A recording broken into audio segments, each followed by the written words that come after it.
Sujit ji, shall we start? Sujit ji? Professor G has to join. It's already 6:01. We'll start and you can give the introduction and we'll start. Let him join. Okay, fine. Srinivas Garu, please start. Srinivas Garu. Yeah.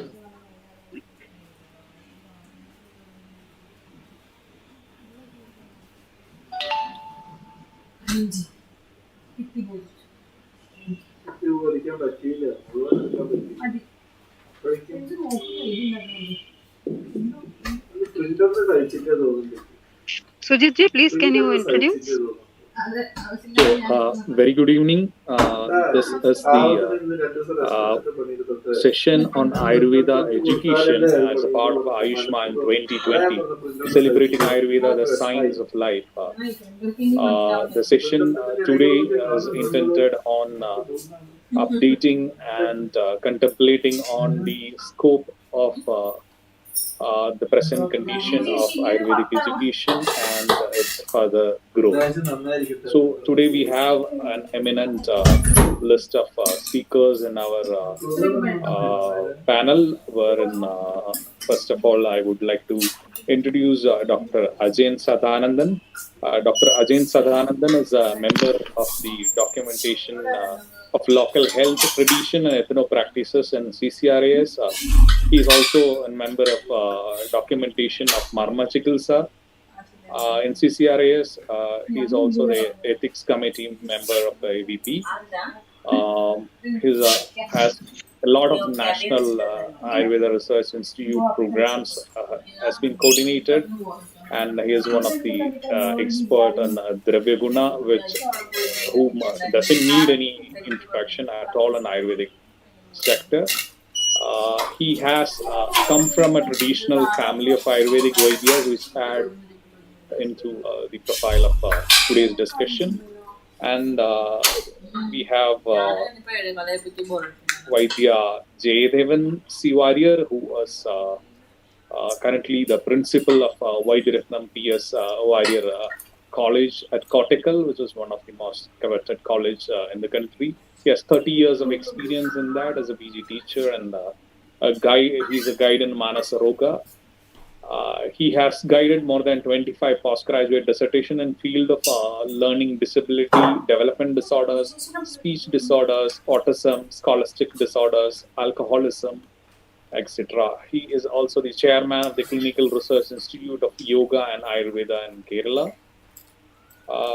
Shortly, we will also be joined by Vaidya Vinod Kumar PG, who is a member and board of governors of Central Council of Indian Medicine.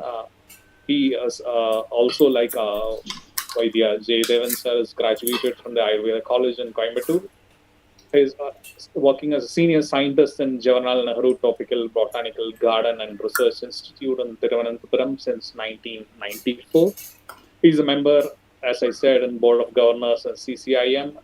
He is also EC and court member of Central University of Kerala University. He is a Senate member also in the University of Kerala. Then we have Dr. TMS Ravindranath. Dr. Ravindranath initiated to Ayurvedic education by his father, come from Kudumba Parampara of Ayurvedic tradition, like Ajain sir. He had Sanskrit education from his early childhood. In the year 1980, he started Ayurvedic studies at the Ayurveda College, Coimbatore, with his brilliance and vigilance. Ravindranath gained a strong foothold in Ayurveda. He's also founder and chief physician at Poontotam Ayurveda Hospital. And at last but not least, we also have our moderator of today's program, Dr. Rahul R. Nair. He is the head of Roganidhana in Ashtangam Ayurveda College. He is also the president of Private Teachers Association in Kerala. Yes, we have Dr. Nagaraj also joined now, professor. Sir, over to you, sir, for welcoming.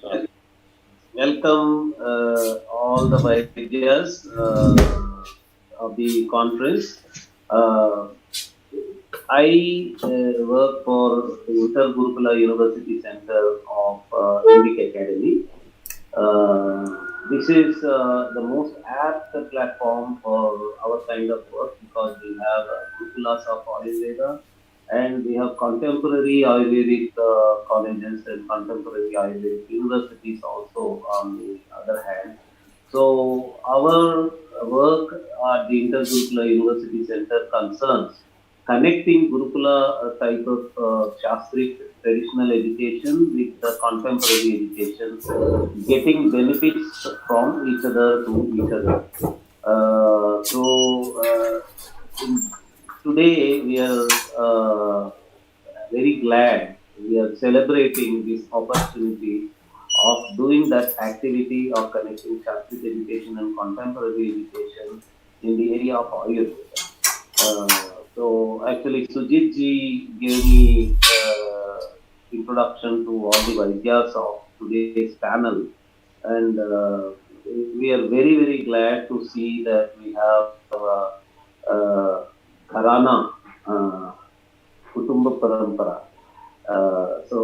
In North India, they use this word Gharilu Vaidya or Gharana Vaidya and all that. So such Adayanji and all these people, they have their family tradition, and we have people who have been trained by Krishna Kumar ji and others in a very traditional method right from the beginning.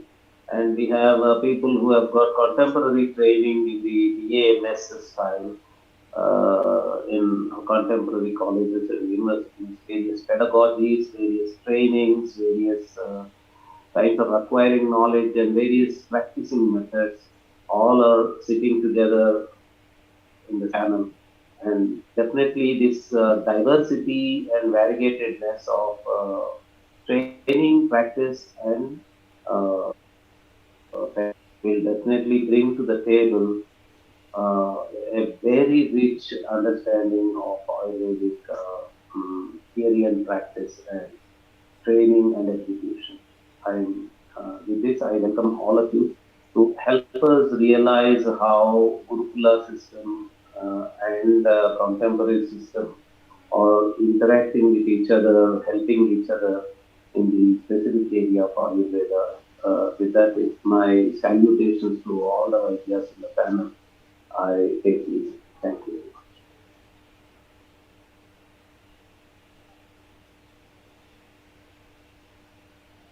Sujit, over to you.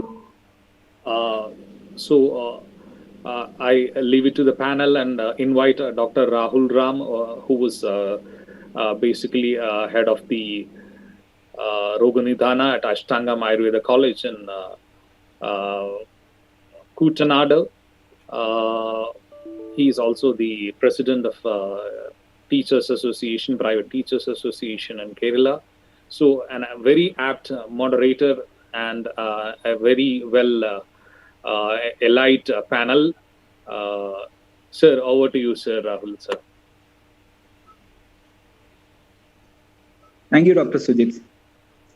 I hope I am audible. Yeah. Okay.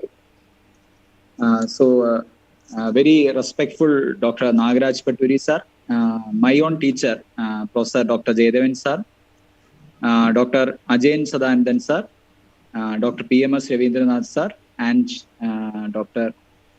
Binod Kumar sir, who is bound to join us by 6:15.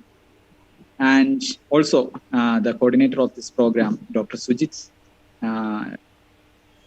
I'm indeed very happy to be here as a moderator for this session. Why? Because all of the panelists are indeed very familiar to me, and I am very confident that this list of speakers can finally have some fine conclusions regarding the topic which we are going to discuss today. And when the invitation came for attending this session as a moderator, I got a chance to go through the website of the Center for Soft Power So I could read that they touch different areas of Indic tradition, including Ayurveda, uh, textiles, the cuisine, and what not they are going to touch. So it's really exciting and inspiring to note that a group of inspired youngsters who are backing up such a good effort to the very important and valuable Indian knowledge traditions. So first of all, let me congratulate all those people behind, especially Hari, Vijayalakshmi, Abarna, and Varsha, and also Arunima, and all those people who are backing up them to attain their strategies. So coming into our topic, today we are going to discuss in detail, actually in length and breadth, about the Ayurvedic educational scenario. And one thing is pretty sure that Ayurveda is the longest surviving medical system in the world. And if it is surviving today also, it's a sign that there is a firm, well-rooted educational system was present in Ayurveda and is still existing in Ayurveda that pushes it to go through all those tenacities and adversities to survive, flourish, very youthful even today itself. So it's pretty very sure that we are here in Indian subcontinent in the health and disease aspects, viewing the health and disease scenario of this Indian subcontinent for the past, say, some 2,500 to 4,500 years. And we can see that when you open some chapters of Ashtanga Sangraham and Charagam, such great textbooks, even Sushrudam, the surgical legend, we can see that there are certain chapters which are devoted for selection of students, selection of teachers, etc. So it's very interesting to see the chapters like Shishyopadaniyam, which is dedicated for identifying good students, how to mold them, how to train them clinically and theoretically, and what all are the ideal conditions which are to be made for imparting the good values of this tradition. And also another chapter called Vishikha Praveshniyam. Vishikha in Sanskrit means professional life. So entry into professional life or a rebirth was given to a physician. How that entry to professional life happens. It's actually very interesting to see the benchmarks which they had set for an outgoing graduate. So such a wonderful traditional educational system was prevalent in India with respect to Ayurveda, wherein we feel that a lot of families were there, were focusing on Vaidya. They were born healers. Actually, if you are born into that particular family or particular tradition, you will be molded up to form a better Vaidya or somebody who is related to healing. I'm not confident enough to say that everyone born in such a family will be a Vaidya. Why? Because the attitudes will be different, the characters will be different, and there are stringent entry points for selection of candidates to become Vaidya. So, in those family lines itself, I used to hear that in such family traditions itself, the students who are studying from one particular family will be sent to another family for deep learning, so that they will be learning among another batch of students and under another highly qualified master. So there were traditions, mostly I think going through families, but it's better to call that a Guru Shishya Parampara instead of telling a family. Why? Because persons outside the family were also allowed to learn the Vaidya among the family members, and sometimes they will be excelling as yet another. They will be a starting point of another group of leading physicians. So my first question goes to Professor Ajayan Sadanandan sir, that sir was in a family of, he's coming from a family of traditional Vaidyas, and he has got a great legend of Vaidyas who are settled in the southern part of Kerala.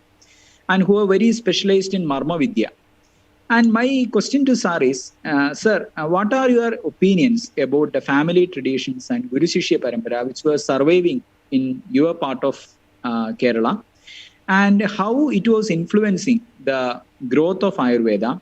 And in general, we heard a lot about the story of Murivenna, wherein Murivenna, which was a obsolete preparation, which was only practiced by the Nadar Vaidyas of the southern Travancore, which was taken up later into the pharmacopoeia of Trivandrum Government Ayurveda College. It's a very inspirational story. And now we cannot, being a clinician, we cannot assume a practice without Murivanna. So there happened a transition of knowledge from a traditional house to a mainstream. So, sir, can you please extend your thoughts regarding the transition, knowledge transitions which were happened in your family tradition, in your Guru Shishya Parampara, and how it was influencing the growth of Ayurveda? Sir, please. Namaste. Namaste to all great teachers, Vaidyas. Respected Nagaraj Puri sir, respected Rahul sir, most respected Jaydevan sir, and Devendran sir, Vinod sir, Sujit sir, and Aparna madam. So it's very delightful to hear to share some of the experience regarding such type of education system. As Rahul sir has conveyed, our tradition has a very long history. Especially if we look into the Indian traditions, we can see there will be two phases of tuning a person. One is a preparatory phase and a regular phase for studying the science. So in any art or anything in the Indian culture, we have a preparatory phase. The preparatory phase is aimed to make the mind in a proper level. So here in our tradition also, what the Guru is telling me is, you have to control your mind first.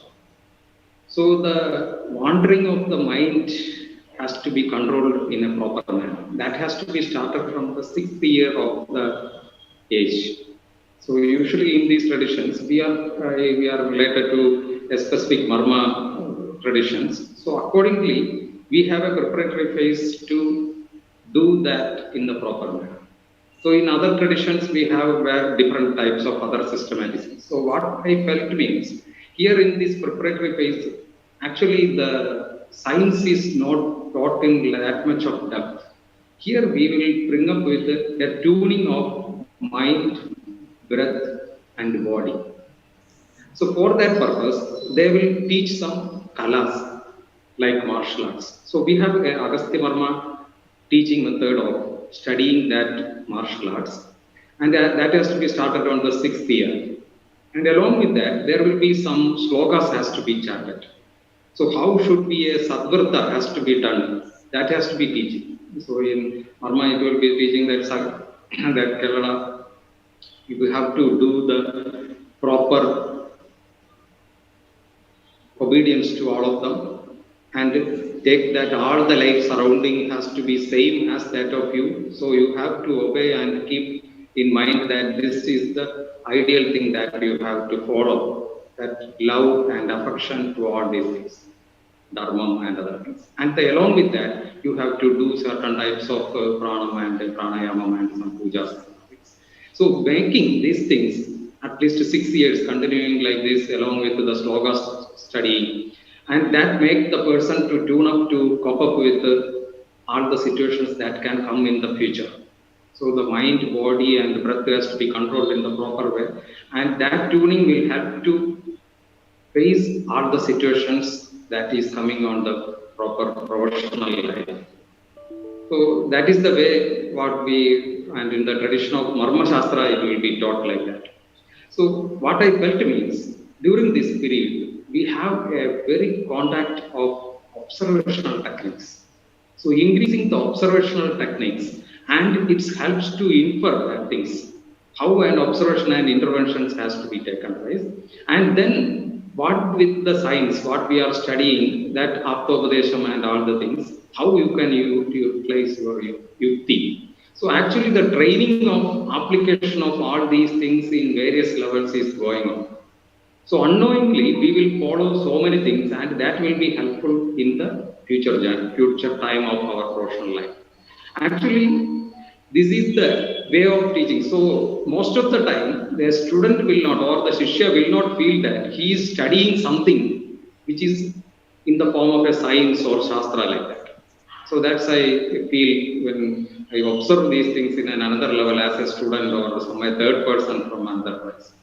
So that is the things I want to share on that due to this occasion. So I think more things can become from other persons.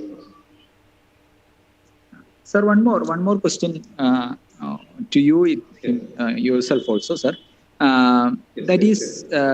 There were medicines or yogas or some techniques which were very much like patented to your family. Might be some formulations will be developed, would have been developed by your family members or great legends who are there in the family.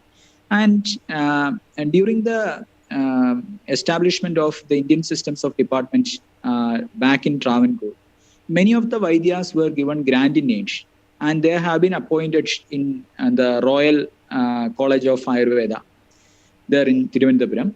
And there was a transition of the valuable knowledge from the families to the academy, and thereby the academy was gradually made strengthened. And those clinicians who were in the academy will be sending out these formulations to the practicing Vaidyas so that they can popularize it. One important example which I have told earlier is about Murivanna. It's a very inspirational story, sir. Any other yogas like Murivanna or even the story of Murivanna itself, can you please describe it? So in case of Agastya Marma Shastram, actually this is a science similar to that of Charaka Samhita and Sushruta Samhita. This book is also having different sthanas, Marma Sutra, Marma Sutra, Prabhupada. Like that, so many things. Nearly 22 sthanas are available now. So many sthanas are there outside. So nothing is came from as a family. It is a strong science that is having a specific base. And all the things are mentioned in a language called Malayalam. It is a mixture of Malayalam and Tamil. Because of the less knowledge and less interpretational capacity of these things, we are not able to describe this and not popularize in all the places. But if you look into these Shastra describing things in a systematic manner, how a Marma Vikada is occur and what are the symptoms and what are the medicines. So that is applied in the Ayurveda colleges like that. So my grandfather is also a grand physician and of Marma Shastra and is the first Marma physician in Trivandrum Ayurveda College appointed by the king of Travancore. And on that time, they are introduced these sciences to the Trivandrum Ayurveda College. So a group of Marma Vaidyas were there on that time. They are known about these techniques has to be incorporated in the mainstream of the studying techniques. Because of that, they developed a peculiar system of practicing what it is done in these Marma Shastras in Ayurveda College itself. So if you see that, the bandaging techniques, the splints, the manipulations and the medicines that are used in the Trivandrum Ayurveda College came from this system. So whatever the bandaging techniques and other things are contributed by these things. So these are the first set of ideas. And the next set of ideas came is the Sri Triveni. Sir, the Triveni is as so Sir has the next apart Parameshwaran Sir's no, that Suresh Sir's father. Triveni Suresh Sir's father, Chandrasekharan Nair. Chandrasekharan Nair sir was the first the doctor came from with BMS to these Marma Shastra. So sir has studied both these sciences.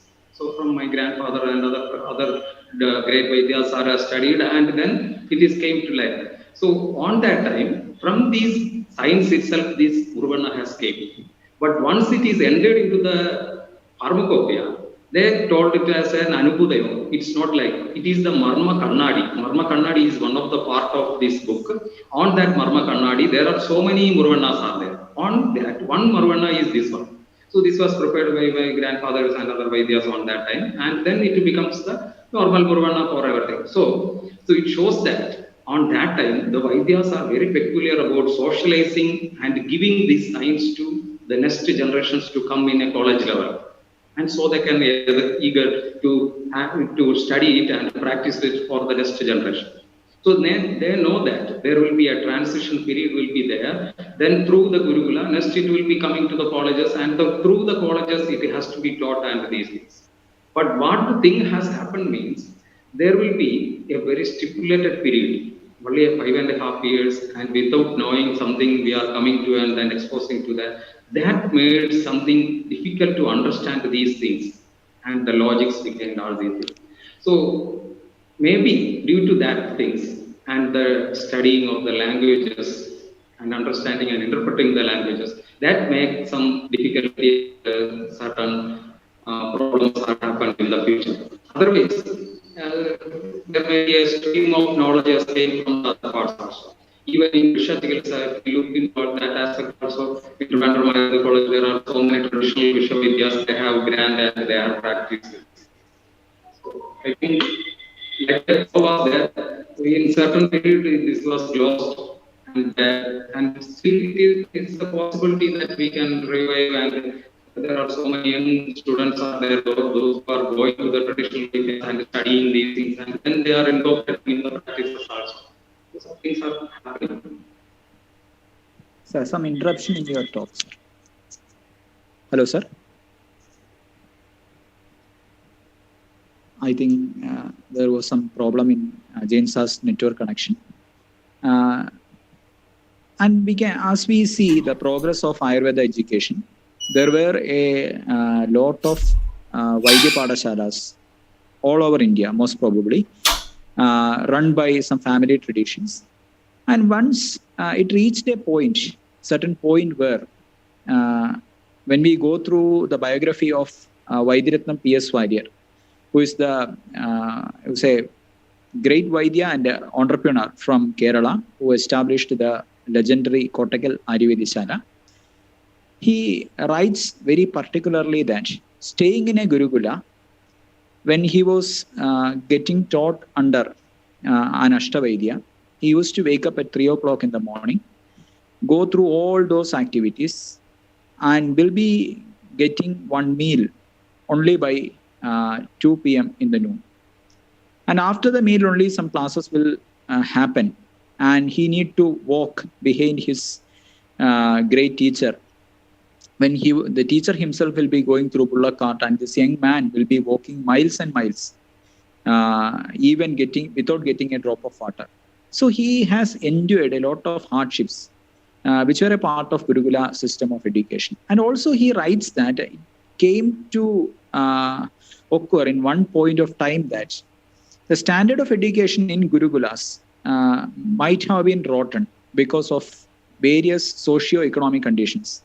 When the British people came here, they colonized us, they had rewritten the pattern of education which has been existing in our place.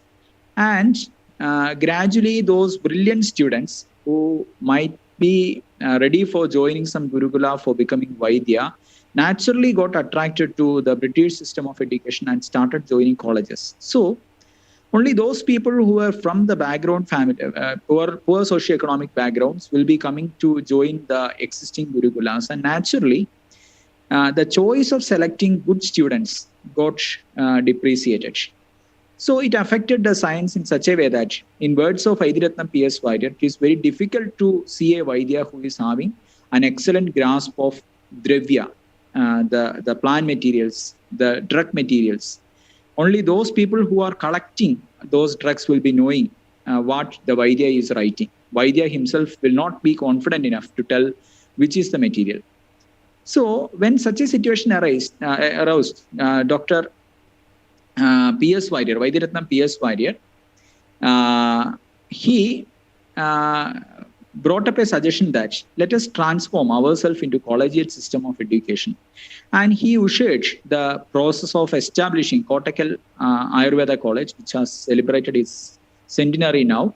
And such a transformation happened all over India. When you see the establishment of different legendary Ayurveda medical colleges all through India, we can see that such great visionaries were sensing the changes happening in the Indian subcontinent, and they had initiated the collegiate system of education wherein the student will be fed by different professors from different specialities, and they will be having abundant library services, medicinal plant services, pharmacy services, and they will be getting a well-rounded training. And now we are very proud to say that our collegiate system of education is nearly 150 years old, and we are having great number of Vaidyas who are experts in clinics, in describing the Shastras, in identifying the plant materials. Great Vaidyas have been born here and they had served their service through the Ayurveda colleges. So the existing system of Ayurveda medical colleges are having their own positives and their own negatives. Now we particularly what Dr. Ajain sir has told, that when you come into the academy, sit there for 5.5 years without any prior connection to Ayurveda, it becomes a very tormenting experience to majority of the students to get first cleanse all their brain, all their studies till the 12th standard and get transformed into the words, the methods of Ayurveda. So my teacher, Jaydevan sir, he is here, and he has been teaching students for past 30 years as a professor of Kaya Chikitsa, and he is having enormous experience. He has seen the 30 years of development, the transition of Kottakkal Ayurveda College, and he was a great part of that. And my question to Jaydevan sir is, sir, can you please elaborate the positives and negatives of the existing academy? How this particular academic system whether this particular academic system is able to lead us forward in this particular juncture where the entire world is fighting with a new pandemic and we are rewriting the health scenario. So what are your experiences regarding the existing Academy of Ayurveda, sir? Please. Thank you, Dr. Rahul. First of all, I thank the organizers for giving me this opportunity to speak a few words in this occasion. I think already Dr. Rahul has already mentioned some of the advantages and disadvantages of the current education system. I think basically every system has got its own advantages and disadvantages. We cannot say that the Gurukula system was perfect or the current system is perfect, or whether the system is bad or the system is bad. So every system has got its own advantages and the disadvantages. Some of the advantages already Dr. Rahul has mentioned, just narrated by P.S. Warrior himself. The Klesha, the Gurukula Klesha forced him to start an academy in a modern way. And I should clear my position that I don't believe that old is gold. Old is not always gold. I don't believe that it's and in the Shastra itself it is mentioned that Nahi Puranami Sadhu Sarvam. It is not that everything is whatever is old is Sadhu. It is not like that. It is mentioned in our Shastra itself. And also I believe that as Dr. Rahul has already mentioned, this present academic system is developed through years. So it has got a very strong history, how it developed. So it has got a good relation with this development has got a very good relation with the independence struggle and particularly the post-independence era, and how all the traditional systems started coming into an academic setup. So naturally, the Ayurveda also cannot be stay away from a mainstream educational system. So naturally, some Gurukulas were converted into Ayurveda colleges, and there are so many advantages. and there are some disadvantages also. We cannot negate this tradition.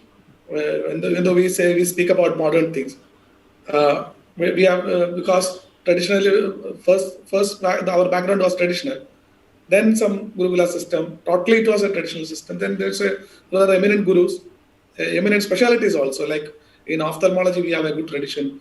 In pediatrics, we have a very good tradition. In Vishavaidya, we have a good traditions. So there are very good leading doctors and very good physicians under whom people study, students study. So I think the solution for all the issues are just to bring all this traditional knowledge slowly imbibing to the academic system. That is the main thing that we have to do. And the advantages of the present system is we have multiple gurus, as Dr. Rahul was saying. There was only one guru as a main guru, but now we have different specialties taught in the same campus. So we have experts in that field. So I should say that the concept of guru is changed. We have to think about the concept of guru. What do you mean by guru? We have to define guru now, because we have no such role models now. We don't have one individual who can keep you always inspired in all the subjects. Maybe a good guru may not be a good gynecologist, need not be a good gynecologist. The best guru, Ayurvedic guru, need not be a good ophthalmologist. So we have all the different specialties, and we have multiple gurus, and also we are one single student is learning different specialties. Earlier it was one specialty, mainly one specialty. If it is a Vishavaidya Guru Parampara, that student is supposed to learn that Vishavaidya. But now we are exposed to many things, and of course it is not complete. It is not that one student is studying different subjects like in MBBS or any other course.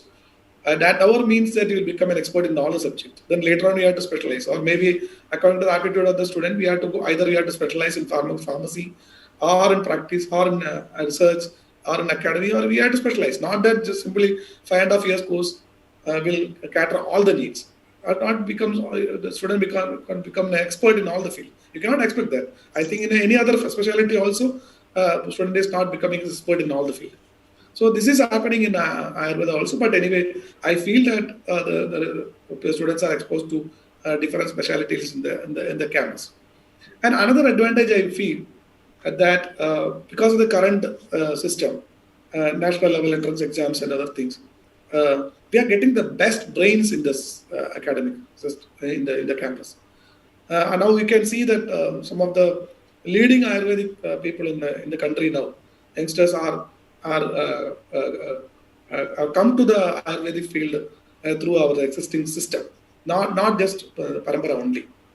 So maybe some of the students are, some of the people are come to Ayurveda accidentally. Maybe they are not very interested in Ayurveda. But now, when you look back some 30 or 40 years, I find that some of the best brains in the country has come to Ayurvedic education system, and they are doing excellent work. They are propagating Ayurveda internationally. So that is one advantage. I think these are some of the 2 or 3 advantages I want to say. I think there are many other speakers, so I'll participate in the discussion later on. The disadvantage I find, as everyone will support me, that is a lack of confidence. There are so much of systems, infrastructure, and teachers, but still the student is lacking the confidence that immediately come out of the campus and start a practice or selecting a field. People find it very difficult. So that is a real issue. And another issue, whenever I say the advantage of getting some students, best of the best people into the Ayurvedic education, there is a disadvantage also that some of the people are not at all interested in Ayurveda, but they come accidentally. So there is no choice. There is no place for testing the aptitude of the student, whether they are interested or not. So they simply come. They are not interested at all. They spend some 2-3 years, after which they slowly get accustomed, and finally they believe that this is my fate. I cannot do anything else. So that is another disadvantage. And finally, at the end of the course, sometimes I feel that students are getting some sort of false professionalism. They believe that I am also like an allopathic doctor. I should behave like an allopathic doctor. I should maintain my status in the society as an allopathic like an allopathic doctor. So that sort of some false professionalism is also is getting into the mind of the Ayurvedic scholars, Ayurvedic students. So there are so many other things in the. I think we'll have to discuss in a different thing, but the syllabus or the qualification of the teaching faculty, because you are comparing with a guru. So and the pedagogy, methodology, and so many other curriculum. So I think we will discuss it in the later part of the discussions. As an introduction, I think these are my view, and I believe that we cannot go back to our past. It is not easy to go back because we are living in a current situation, and also we should also discuss. I think the overall I request the Dr. Rahul also to discuss the whole thing. Keeping in the practical things in mind, because we can theoretically we can say so many things, but that is only hypothetical. We cannot put it in practice. Now, right now, we have to. I think Dr. Vinod is very much aware of that situation because we have a council. We have some system of recognizing the institutions and recognizing the teacher, the qualification of teacher, and we have different types of managements. We have institutions in government sector. We have institutions, autonomous institutions. So many institutions are there. Like Amrita is an autonomous institution, and we also have a semi-government, means government aided colleges like my institution. Kottakkal is a government aided, and there are so many self-financing colleges. There are institutions under cooperative sector. So we cannot close all these colleges and start a new system, right? We have so many colleges, and we have a subsystem. And right, I remember Dr. Vinod pointed out all these issues when we discussed about the Gurukula system, starting of a Gurukula system in a discussion led by Krishna Kumarji. And in the introduction also, and on the later part of the concluding session also, Dr. Like Vinod Kumar pointed out these points. That is the reality. That is the real situation in the country. That we have to accept this. So any change in the educational system, we have to keep all these practical things in mind. That there are hundreds of colleges, there are teaching faculties, there is a system going on. There is a a system of affiliations, and there is a council which controls the academy all over India. So we have to keep all these things in mind. I can just simply say that old is gold, and we have to go back to Gurukula because I had a very good guru like T.N.K. Musad and an Abhishek Master and so many senior people. I was very lucky to get trained under them. So I can dream of a system going back to old days and having a guru like Moose Master and getting trained under him. So there is no role models or gurus like Moose Master right now to his present the current generation. So I think we have to keep all these things in mind in the discussion. That's all for now, and I will participate in the discussion in the later part. Thanks for giving this opportunity, Dr. Rahul. Over to Rahul. Thank you, sir. Thank you, sir. And a very wonderful point was shot to limelight by Jaydevan sir, that the dimension of the teacher has changed. The dimension of guru has changed. Whether an Ayurvedic academic can be rightly called guru or not, that's a question to be pondered. And as the academies changed from a traditional Gurukula setting, then it came to the official academic setting, wherein there are colleges, Ayurveda medical colleges, which are coming under the guidance and the jurisdiction of different universities. And as the system progressed, there were many difficulties, many problems. And at that time, one young man joined an Ayurveda medical college at Shornur. And he was none other than the legendary Krishna Kumar sir. And before completing the final year, he could understand that, or he got a heartfelt understanding that this is not the way I want to study Ayurveda. And so he, without completing his graduation, he went back to Coimbatore and started a Gurukula model of education from where gems of Ayurveda has started to come up. So, as Jayaravan sir has put it forward, there will not be an equivalent clinical teacher like Professor T.N.K. Moses sir, who has become legendary through his service in Kottakkal Ayurveda College and thereafter in Coimbatore Gurukula. So, the Coimbatore Gurukulam was actually a very bold experiment which has been conducted under the able leadership of Padma Shri Krishna Kumar sir. And that leadership has given different dimensions of teaching Ayurveda. Even though I think it cannot be sustained for long, during the years of its existence, it has produced many vibrant doctors and what to say, the philosophers of Ayurveda. And in that sense, it was a big success.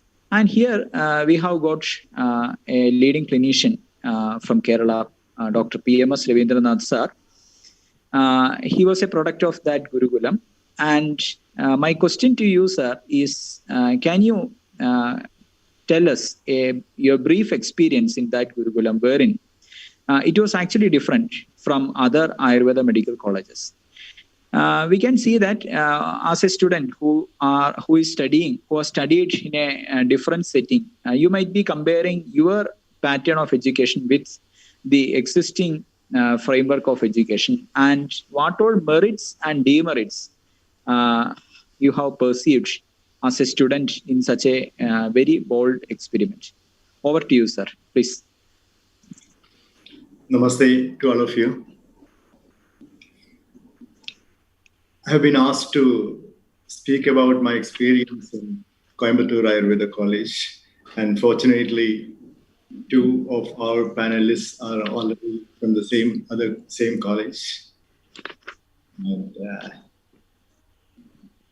this is a big experience, because if Ayurveda College Coimbatore was not existing, I would not have come to Ayurveda. This is my personal view about that. Actually, Ayurveda College Coimbatore was started in 1978. And I joined in that college in 1980 as a third batch student. And right from the beginning of that college itself, I had a very strong intention to study in that college. That time I was doing my 8th standard. And unlike the introduction which was told by Sujit, I don't have any Ayurvedic background in my family. I'm not coming from an Ayurvedic family as such. My father was a Sanskrit teacher. And unlike now, almost all the Sanskrit scholars were also studying Ashtanga Hridaya in the past. As a part of their course, they had to study lot of shastras, in which he also learned Ashtanga Hridayam, but he was not a Vaidya and he did not practice also. But he was very, very deeply interested in Ayurveda. And in my experience, I have never taken allopathic medicine until I came to Ayurveda College, and even after that also for a long time. So that was a very strong will for him to send me to Ayurveda College. And I was very closely, very, very deeply interested in studying Ayurveda in that college, not because of the interest in Ayurveda alone, because I was not knowing much about Ayurveda. I was also interested in other Indian shastras and disciplines like yoga, kalari, etc., in which I was also interested. And that was also a part of the curriculum there, which really made me very deeply interested in going to that college. And one of the main interesting thing, or the main advantages which I found there, is the course itself. That is 7.5 years course. 2 years pre-Ayurveda in the beginning, and then 5 years of the degree and 6 months of internship. That was the system, and we were affiliated to Madras University in the beginning. And these 2 years of pre-Ayurveda was very, very special. And I found that is the main advantage of that particular system followed in our college, Coimbatore Ayurveda College, that this the preparatory course for Ayurveda, it should be pre-Ayurveda. And there we studied different science subjects, Sanskrit, English, as well as Ayurveda Itihas was coming in that. So within 2 years, we come very close to Ayurveda and Ayurvedic thinking. And that is the main, in the part of the Sanskrit also we learned Tarka Sangraha, and we had wonderful teachers, as the other speakers were telling. And they all studied in the old Gurukula system, so that we really had the advantage of Gurukula. And in our college, it was a Gurukula system, and we were living with the gurus. And that really helped a lot in extending our knowledge and our deep interest also in Ayurveda. And I have only 1 or 2 points regarding the disadvantage of our college, Coimbatore Ayurveda College, was we did not have that much exposure to the clinical aspects of Ayurveda, because all were great theoreticians and practitioners also. T.N.K. Musad was a great guru, and he was a great practitioner, but we did not, as it was the beginning of a college, we did not have that much facility for practicing or seeing the patients and getting into the manufacturing process of or Bhaishya Kalpana, etc. All those things we could not directly, practically learn in that college, but we had a very strong foundation in Ayurveda, in the darshanas, and we also had the fortune of getting the presence of great eminent personalities in different disciplines of health, as well as different darshanas also during our stay. Because Krishna Kumarji was very particular in bringing great personalities to our college for interacting with the. We were not saying that it is guests or visiting professors like that. He was bringing whoever is coming to college, to Coimbatore for meeting him. If Krishna Kumarji finds him who can really give some positivity to our students, he will bring them to our college and they will interact with us. And those things really helped us to a great extent in improving our approach towards life as well as Ayurveda. And our college was almost like a bridge between the old Gurukula system of education as well as the new system of academic education. This was almost like a bridge between that.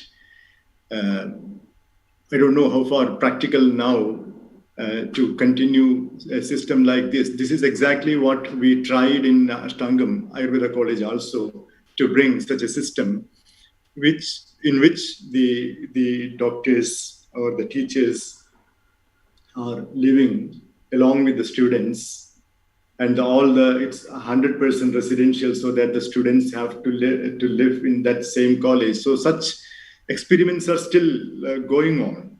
That we cannot exactly call them as a Gurukula system, because all the gurus may not be available all the time, unlike our college.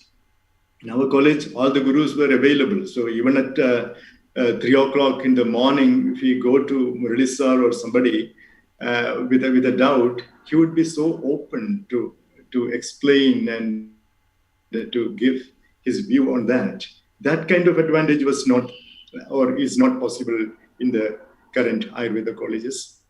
One reason is we had very little students. We in each batch we had only less than 20 students. So that was a real advantage, which is not possible now in the colleges. But how far the knowledge of the clinicians can be brought into the academy is something which we need to really discuss, because as Jaydevan sir was telling, it's not possible to bring a Gurukula system as it is to our academy now. But at least there are still great gurus or great clinicians practicing outside the academy, and how far we can bring their knowledge to the students, so that the students who are coming out of the Ayurveda colleges, current Ayurveda colleges, they get some confidence to practice. Because I had a fortune to train about 150 Ayurveda doctors, we should say, in order to bring those doctors to a mental state of being a Vaidya in its real sense. How can we do that? So I have a fortune to do that. And from my experience, most of them are not getting a confidence to practice Ayurveda, as well as they don't even have a confidence to say that they are Ayurveda Vaidyas. One experience I would like to say that is why during my practice after the course,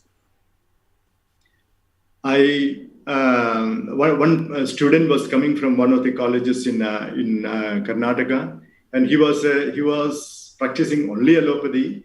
Even during their studies, they started practicing, and all his teachers were also practicing only allopathic medicines.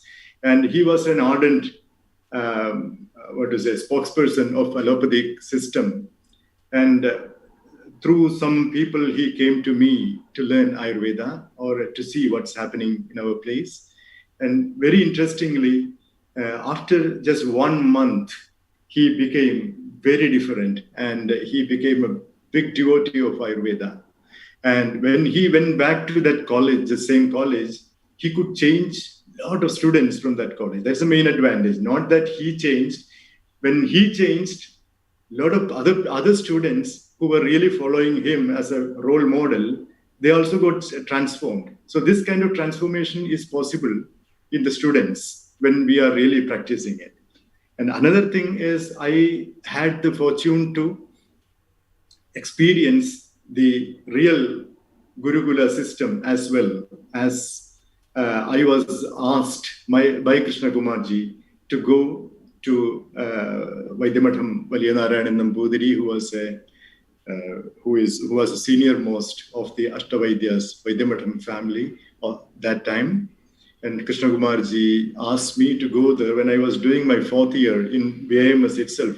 He asked me to go there, and I went there, and from that time onwards, I was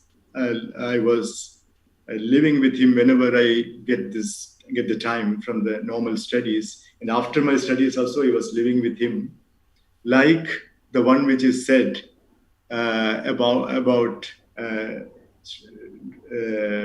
Dr. Vaidyaratnam P.S. Varya. Similar to that, I had to follow him, or I was fortunate to be able to follow him like a shadow. And this was the method of studying or learning any Shastra in the past. And I was really interested in doing that. Though I had BMS and I had the fortune of becoming a doctor's title, still I didn't feel it very bad to follow him, because he was a legendary Vaidya with a lot of knowledge and experience. He was 70 years at that time, 76 years at that time. And I learned the clinical aspects of Ayurveda from him mainly. because, as I said, I could not see a lot of patients in our college. So I had to. So this Krishna Kumarji was very aware of that, that facility was not up to the mark. So he sent me along with two others to him. And that I had an exposure to a real Gurukula system as well. And in that, what I would like to say is they were not teaching. Actually, we learned. The real teaching was not happening. When I followed him, when I observed him, every moment I observe the Guru, and the Guru observes us also, because he knows where we make mistake, he knows where we will have problems, which one we don't understand properly. So such a very strong connection between the Guru and Shishya that happens in that kind of staying experience. So this was a real breakthrough in my life, because I learned that it's not only teaching which really important, it is the learning which is more important. So I could learn a lot from him by observing him, which I could translate into my practice, because a lot of different yogas, because in same yoga itself, in different traditions, they make small changes according to their experience, and how these changes are made into the yogas, like that. Such things I started practicing in my own practice, and a lot of things. And very interestingly, the role of Guru is just to light the lamp in the brain, in the buddhi. This I say because not only because of the definition of the Guru, but this is because I started doing after his demise in 1988. I started the center in 1989, and when I started my practice, two things I started doing, which exactly was not something which I directly learned from him. One is manufacturing or making my own medicines, and the other one is directly performing the treatments, all manual treatments myself. These two disciplines in Ayurveda, I did not directly learn from him, or he did not teach me directly. But I could observe him asking people to make medicines, or I have written a lot of prescriptions for others, in which he was prescribing the treatments, which would be done by someone else, because this therapist doing the treatment, it started many centuries back. So he was not having a center of his own hospital to practice all those things. So this was happening like that. But when I started my own center with the association of a lot of my junior students from Ayurveda College, Coimbatore, we could do a lot of things in the beginning itself, and we started performing we started doing the hands-on treatment ourselves, which was something which I started teaching other students also when they were coming from the normal academic setup. This because usually in the normal academic setup, a Vaidya doesn't get a chance to learn the actual purpose of the treatment, as well as actual methods of the massage and other treatments, because usually this is done by the therapist, and a Vaidya cannot go to a therapist to explain, and they will not be able to explain also, because they do it just because it is being done in some way.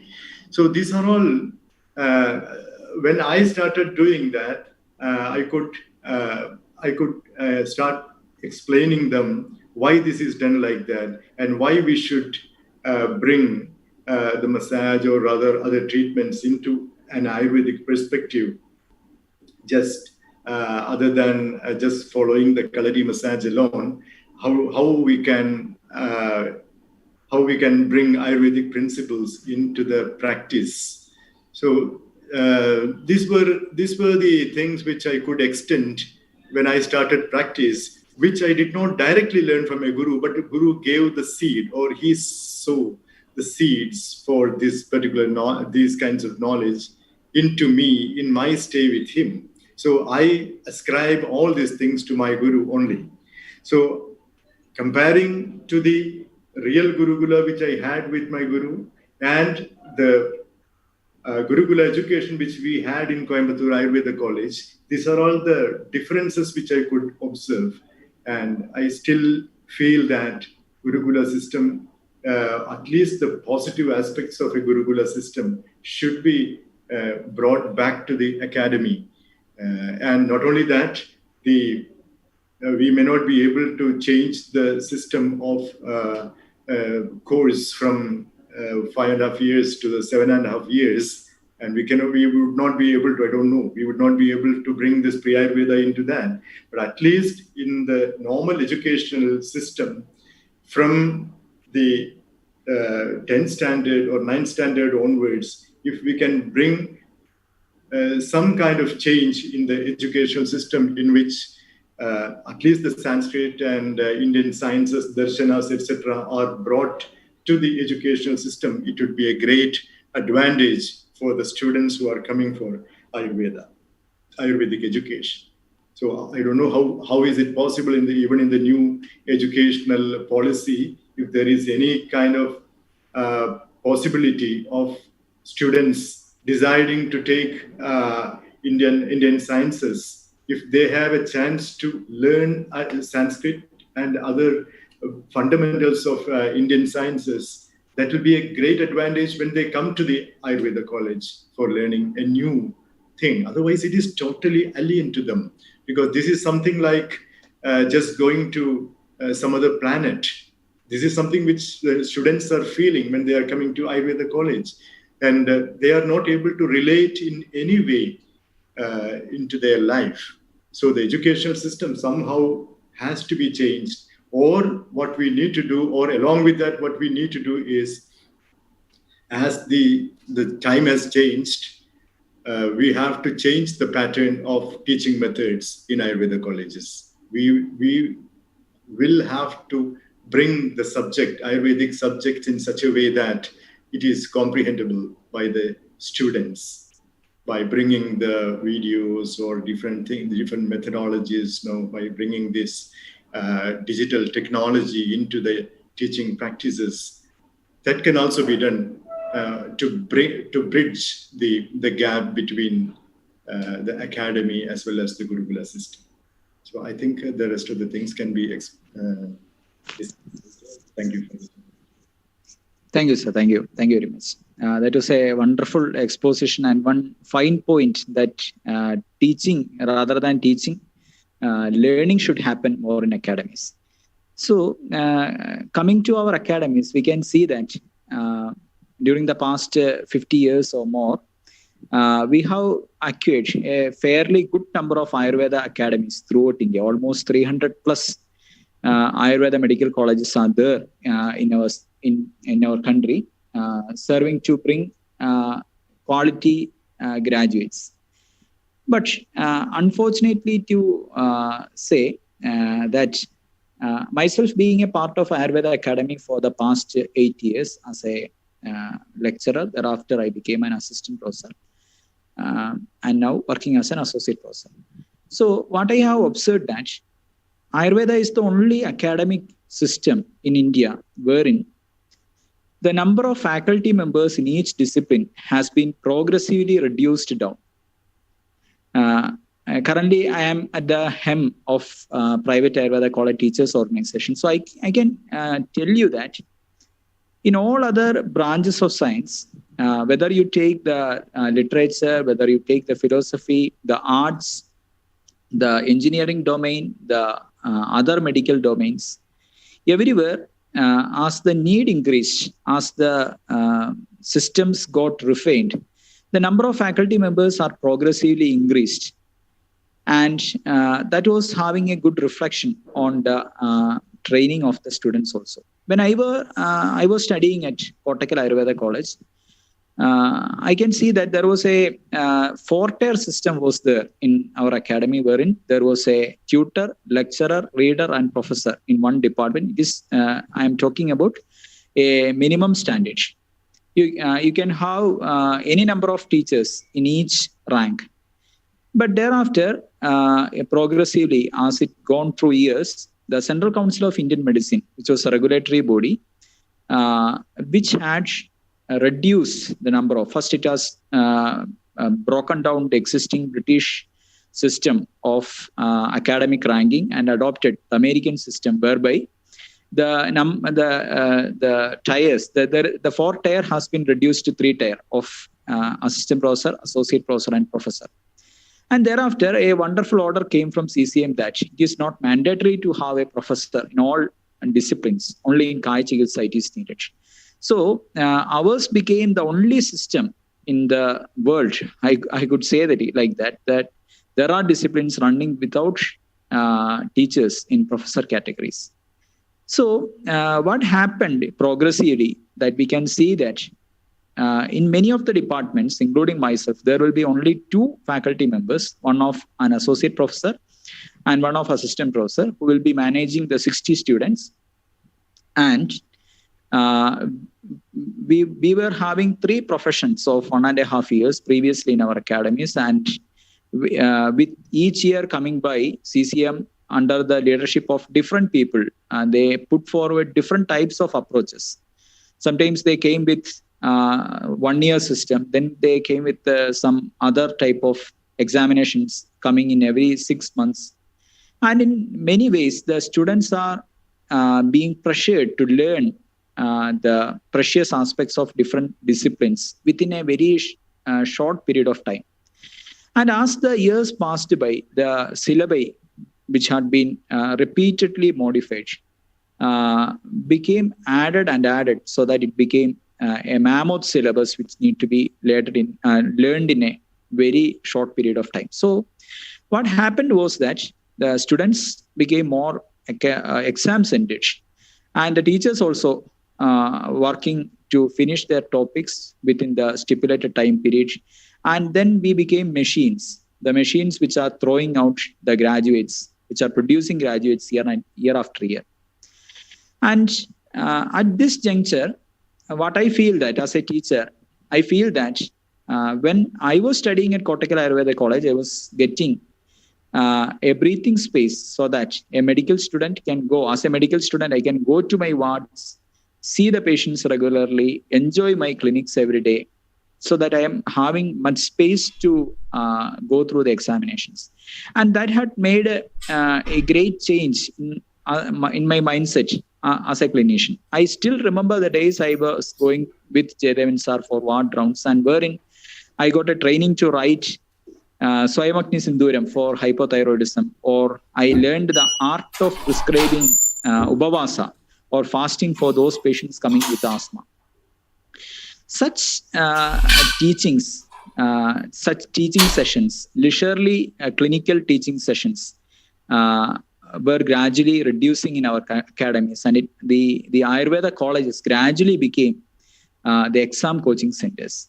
So in this juncture, my question is to the man at the helm of affairs, Dr. T.G. Vinod Kumar sir, who is a member of Board of Governors of the Central Council of Indian Medicine, that being a person who had gone through the virtues of the Gurukula system or the Gurukula experiment which happened in Coimbatore, and as a person who is regulating the existing framework of academy, which is currently being practiced in our Ayurveda colleges, what all are the steps which the CCM is going to take to usher a space, a joy into the Ayurveda education? Or what are the steps which can be taken for increasing the quality output of the graduates?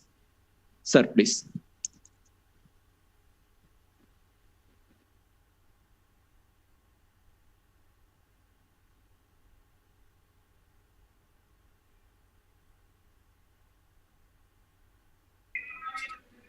Namaste. Am I audible now, or should I keep the headphone? Sir, you are audible, sir. You're audible, sir. Yeah. First of all, thank you so much for inviting. And of course, when it comes to anything that comes from Coimbatore, particularly our revered from the institution of our revered, most revered Krishna Kumarji couldn't say no to even this meeting, though there were a lot of pressures and with different meetings as well. One second, here as the elections are going on, there's a procession going on here. This with the the vehicle at full sound. So please excuse me for 1 minute. Let it go off.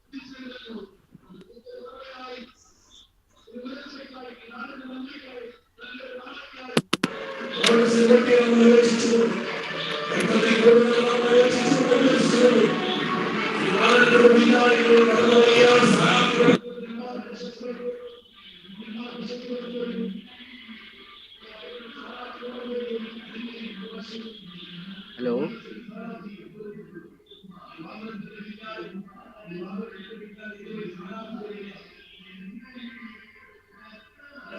Hello. Yes, sir, we can hear, sir. Yeah, so Dr. Sujit, but unfortunately, there's a lot of sound behind me. This I procession will understand, go sir. with. I think it should go off in 2 or 3 minutes because Stanarthi is going.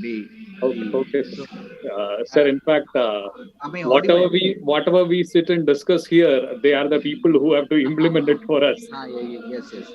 Uh, am I audible? Can I speak now, or is Yes, this sir, sound you're coming audible. up? Okay. Sir, your voice is audible, sir. Audible. Fine. Though there are some disturbance, but yes, it is still audible. Okay. So, my senior most who is sitting here, like Dr. Jaydevan, Dr. PMS Ravindranath, Ajayan sir is here, and of course Dr. Rahul, Dr. Sujit, and everyone who is listening to.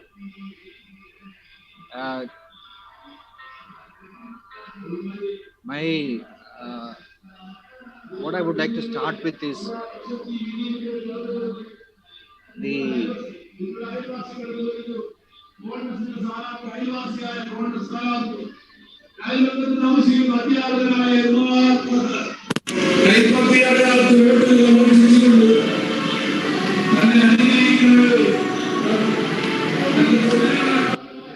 yeah, that's gone. So let us just see the framework of how these things will happen.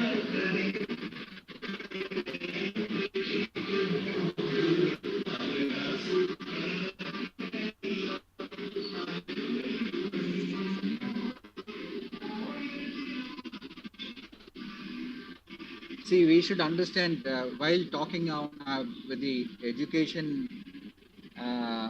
and things like that, as Dr. Jaydevan rightly said, we should see the present scenario, the practicalities, and what exactly is happening. But before starting this, let me correct what Dr. Rahul just said. There is a person sitting at the helm of affairs. I am not the person who is sitting at the helm of affairs for your kind information. I'm just a member, a board of governors, that's all.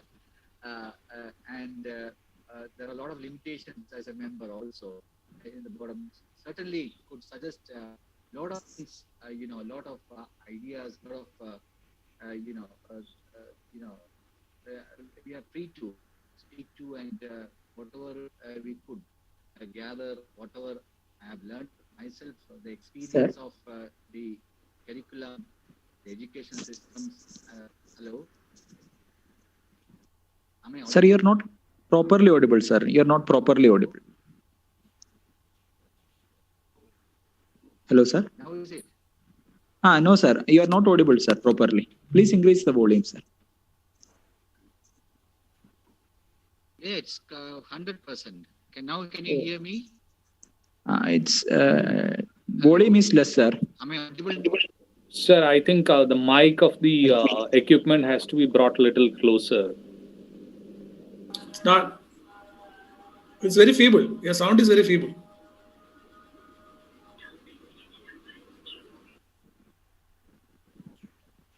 How is it now? Is it audible? Is it clear now? Feeble, sir. Feeble. Still feeble.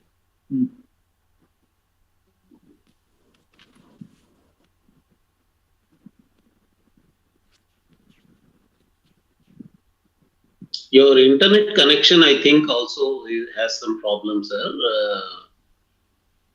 Even video is getting disturbed, and yeah, now there is some change. I think you should restart the router or something like that.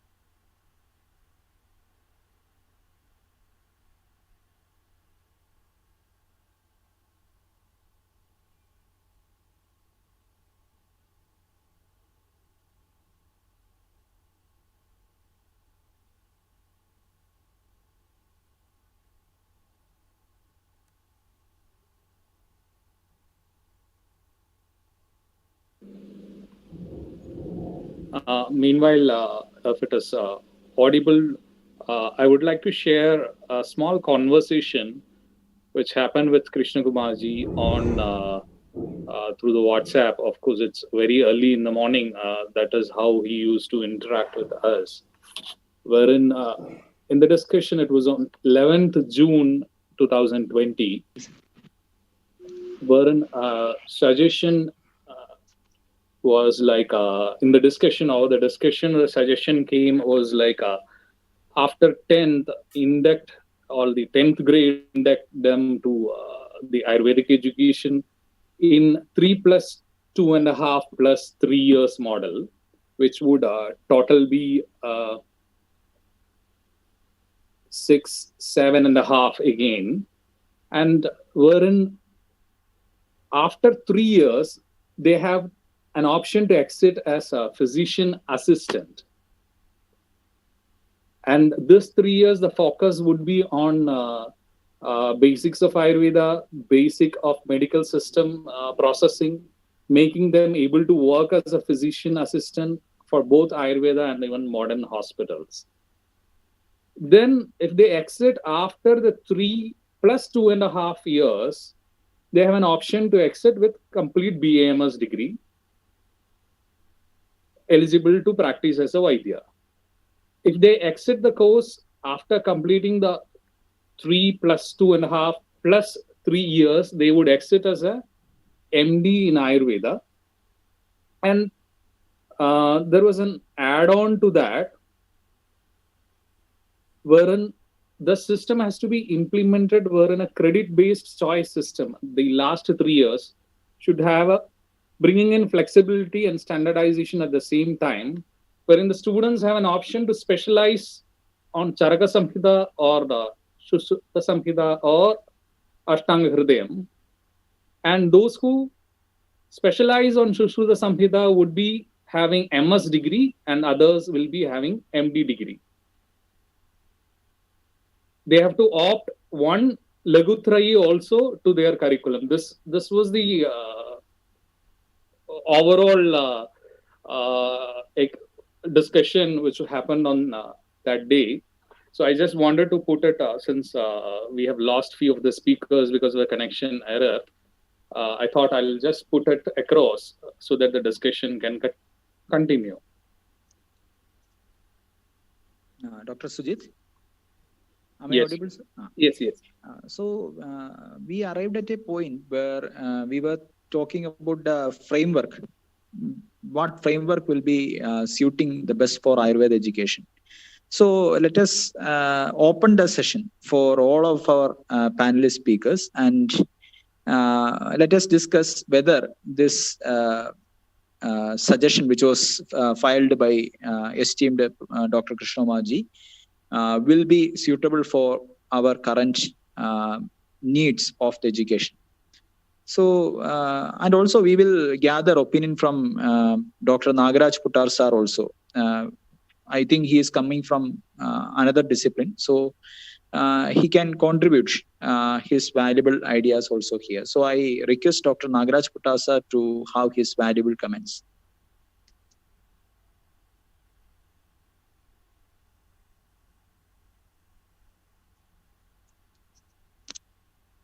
I think Vinod Kumar ji is back. Yeah. He is available now. I Yeah. think it's a good idea if everything is all right on his side to go back to him. Vinod Kumar, sir? So there is, I think, still they are trying to get connected. Before that, let me uh, just share my experience and understanding of what is happening.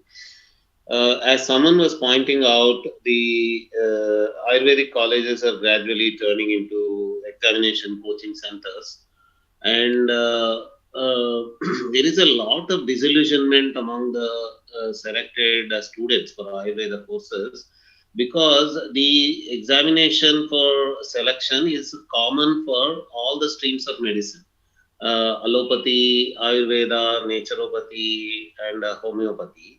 And there is an impression that a student who could not get into allopathy only gets into Ayurveda. And that gives an impression within the student himself or herself that they're getting into Ayurveda is a symbol of failure of getting into allopathy. And second, because of this, what you call Mammoth syllabus, that culminated into a Mammoth syllabus now, gradually there is a tendency to give up the foundational education like Tarkasangraha or Tantra Yuktis or any of these foundational aspects gradually, and the system is also going easy with the students. So gradually there is a tendency that a student should not be burdened. So Tarkasangraha is a burden, so take it out. And Tantra Yuktis only have one or two of them and then finish it. So gradually making things easy seems to be the tendency at all level of syllabus design. And from our side at the Intergurukula University Center, we are trying to work against this kind of tendency and persuade the managements and the boards of studies to remove this kind of mental mindset of going easy or being just an examination coaching center, or remove the foundational aspects of Ayurveda and all that. Sir, Vinod Kumarji, are you ready now? Sir, please unmute, sir. Please unmute. Please unmute. Yeah, am I audible now? Yes, sir. Yeah, audible, sir. I think there is raining here and probably there is network connection also. So yeah, please go ahead. Okay.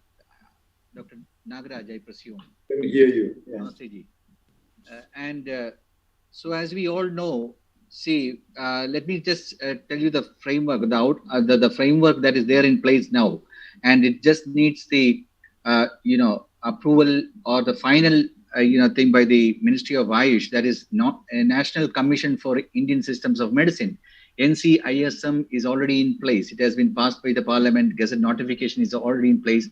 Only the final procedural delay. That is all what is we are waiting for. So Central Council of Indian Medicine will soon be history, and National Commission for Indian Systems of Medicine is in place. And so the Act of National Commission, NCISM, it is shortly called as, if you look through, you will understand it is from that ambit, that act, the regulations are being worked out. There is a minimum standards of education, and soon the minimum standards required and is all will be in place. Which so we have to see from that perspective when we are talking about the conventional Ayurveda education system in the country, with nearly 400 plus colleges in Ayurveda alone. And so it is from that context we have to look into when we are talking about educational system related to Ayurveda. At the same time, let me say, just before our most revered Krishna Kumarji passed away, we had a brainstorming on this, several brainstormings, I would say, on the how we can bring about a different kind of education, not different kind, a kind of educational system like that of Coimbatore Ayurveda College, or extended that format, how it can be in place again. And so it was discussed in so many meetings, and that particular uh, suggestion has been sent already to the ministry by Krishna Kumarji himself before he left. And he was, that is one dream that what Krishna Kumarji has left behind is still there, that he wanted to have, after seeing all these different patterns, he wanted to have a totally what he called it as a pure Ayurvedic curriculum and syllabus and a structure or an educational system. So we had together, many of us, we had sat in many meetings and drafted, and it has been sent, and it is under consideration, or to have a, a, a, a college of a different kind. I would say maybe 7.5 years or whatever it is. And that will be like what we have the IITs now, Indian Institute of Technologies, or ICERs in the country, where it will be like a specialized or a, educational pattern. So that is also being worked out. But so coming back to the conventional educational system that is in place now, which is undergoing a lot of changes now, what we are working with at NCI, the CCIM at present, is based on the act that I said now, and the syllabus is being restructured. The minimum standards of education has been worked on, and it has been sent to all the state governments for approval. And once it comes back again, we have to scrutinize, and then minimum standard MSc, minimum standards of education, will be in place. So no college can work apart from outside this ambit. That's what Dr. Jayadevan said at the beginning. In India, whatever the rule is in the education sector, whichever stream you are in, you have to follow the act and the regulation, and there's no doubt about that. So this is what we are trying to work it out in a most suitable way. That is, we have seen enough many regulations in the past. We have seen how it has worked, and we are seeing through the limitations that it has, the shortfalls that it has, like a SWOT analysis we did on that. And then we have come up with a lot of reforms in that, which you will see soon. Once the state governments clears it, it comes to the Central Council of Indian Medicine, then it goes to the Ministry of Ayush, then it goes to the legal department. When they approve it, then again it comes back to NCISM, and then it will be in place. So that is happening. In that regulations, we are trying to see the reforms, kind of reforms, which I would like to say what we have suggested. So please don't take it as final. I'm not representing, NCSM or CCIM here, but whatever we have suggested, and based on the so many brainstormings, like we had all the principals of all Ayurveda colleges in Bharata, as well as the managements. We had brought in them 2 years back in Bengaluru, and then discussed on the aspects.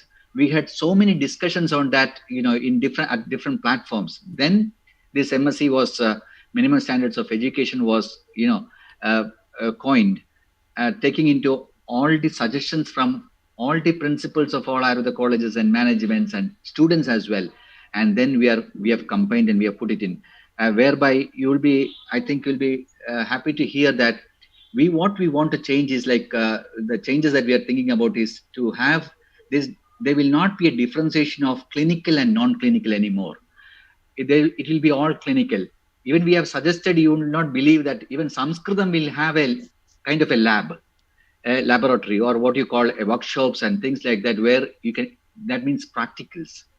Samhita Adhyayana, the department will have from the first day, or even the students of Samhita Adhyayana will have, will be seeing the OP, outpatients as well, so that they're in touch with the patients right from the beginning itself, and then they can connect it to the when they see the patients otherwise. So even from the first professional, it is going to be divided into 3 professionals, 1.5 years again, because what we thought, 1 year, first 1 year will not be sufficient, because by the time they, well, that is also trying the best to start the college, without delay. But still 1.5 years will be there, and Sanskritam will be given a lot of importance in the present, in the coming the syllabus and curriculum as well. And so, and all the subjects uh, are also getting refined or reformed, I would say, taking into consideration of the suggestions and from different teachers from of each subject we have pulled in, and they are doing brainstorming even now. So it has been going on for 2 months, I think, roughly. The syllabus restructuring committee, thing is going on even now. So you will understand. And then they are getting the training of very, learned professors of, different those that persons who have studied different pedagogies in the world, and they are also helping to frame a structural framework, a proper scientific structural framework for our educational system of Ayurveda. At the same time, trying to see that the essence is not lost, the fundamentals are not lost, or the concepts or the philosophy is not lost. So that is also taken into consideration when we are framing this the new syllabus and the new regulations, or new regulations as well. So that is going on. And the how many teachers should be there, each teacher how many hours should be taking, and how many hours will be required, what should be the content mapping, what should be the student outcome, what should be the student outcome, the course outcome. All these are discussed at different levels. In each syllabus committee, they are discussing on all these aspects: the course outcome, the student outcome, what is expected out of the teachers.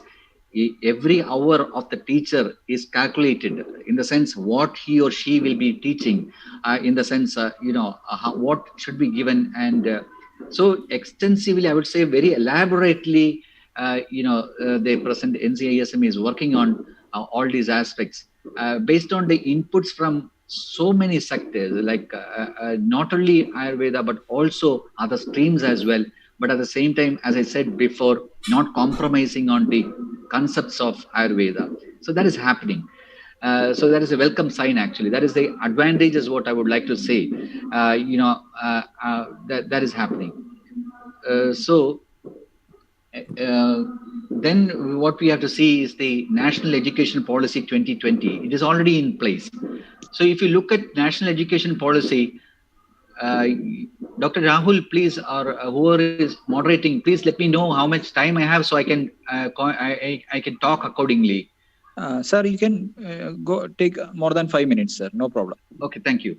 So National Education Policy also, which if you look into, though it is not explicitly said, the Ayurveda and law is kept out now. Actually, Ayurveda and law is not there now, as of now, the NEP, National Education Policy 2020.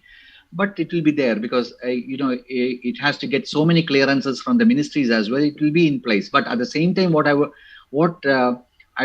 like to say is that if you scan through the National Education Policy, the only 66 pages, please read through. Every Ayurvedic person should read that, and because only 66 pages, and you will understand right from the age of 3, which they are proposing, this 5 plus 4 plus 4 plus 4. That pattern, if you look from the age of 3, or from the school, from the first standard, where all Ayurvedic inputs can be given.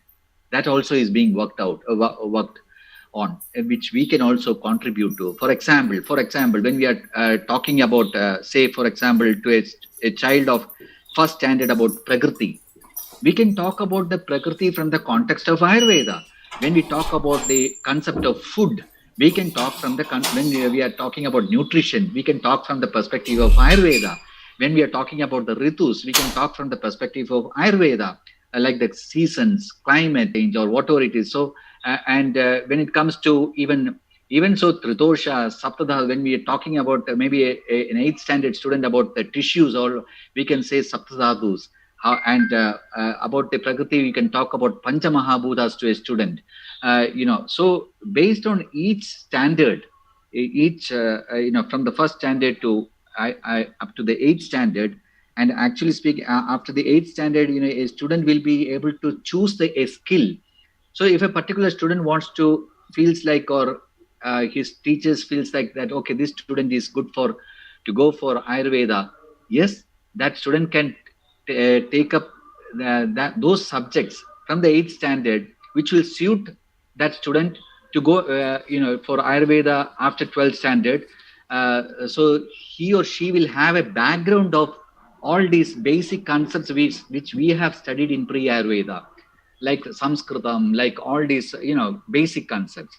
So by the time a student gets into proper Ayurveda course, he or she will have a basic understanding of Ayurveda through. So this is where we Ayurveda people have a lot of a huge role, a big role to play in the national education policy, structuring in the school level. Though it is not explicitly said Ayurveda, but yes, all these aspects can go into. Like incompatible food, what should be, how we, the Viruddha Ahara, concept of Viruddha Ahara. How many students are learning at school level about the concept of Viruddha Ahara? So that these things can be taught to a student maybe in the 9th standard or 10th standard. That has to be graded. So there's a lot of work pending for Ayurveda doctors, whoever are willing. We have people who are willing, please let us know that, so you can contribute to the that the educational system from the childhood. So we were always talking about incorporating concepts of Ayurveda from the school level, right? So that is so. I think through the national education policy, these things we can introduce, we can incorporate it into. So then by the time a student comes into Ayurveda, he or she will have this understanding, the at least the vancha or the icha, or will not get confused. The problem with the present student, what I heard, majority is that when he or she comes into Ayurvedic study, they get perplexed by seeing this Saptadhatu, Panja Mahabhuta, after studying this physics, chemistry, botany, and all these modern subjects. So that kind of a confusion will not be there once this is in place. Maybe yes, it will take around 5-6 years or up to 10 years for complete implementation of this to happen. So that is, having said that, then the this MSc and MSR which is being worked on, when that is in place, I think most of the problems that we are facing now should be resolved.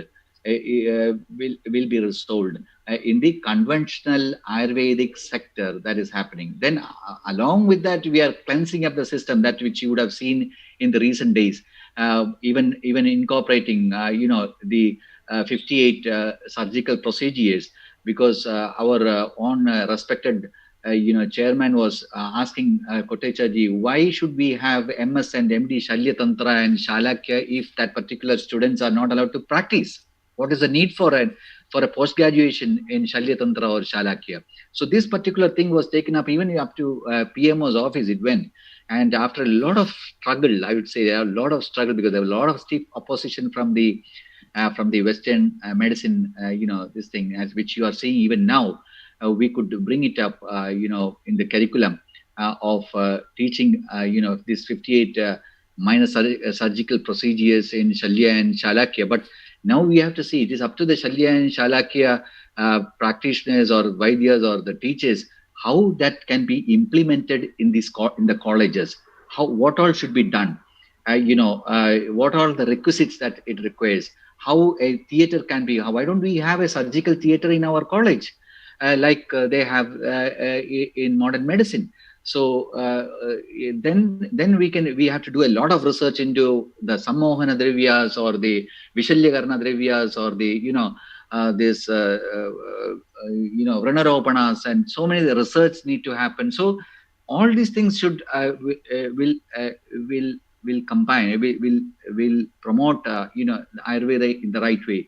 If you see in modern medicine or Western medicine, you can see that Western medicine, whatever they are doing, like whether you get into a surgical theater, how many are the contributions of a Western medical doctor per se? It is the majority are the contribution of science and technology. Science and technology is not limited to just one particular medical system. Any medical system can take up all these surgical science and technological advancements. So that is applicable for Ayurveda as well, because we could see that if you scan through the history of Ayurveda, we can say, yes, the surgical procedures or even the surgical instruments have been incorporated from Susuda Samhita or Nadi Shastra from and Marma Shastra, and all these things have been incorporated from different disciplines of Bharatiya Shastras.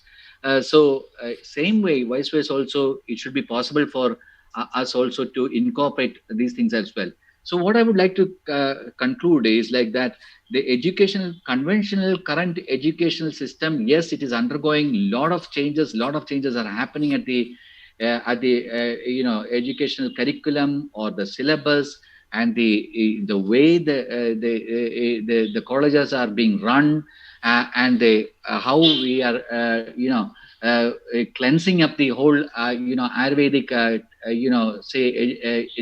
colleges per se, getting rid of the on-paper teachers, and cleansing up the whole system that is happening already, and then incorporating whatever is needed for various Ayurveda this thing. At the same time, to have, as I said, practicals for all subjects, and allowing or the students to see the patients from the first professional itself. So by the time a patient, the student comes out of the college, he or she will be having a lot of clinical, as Dr. the PMS also was saying about the same thing, lack of practical knowledge. You won't believe, though I'm working as a scientist, and I'm involved in so many today also my hands are smelling of oil.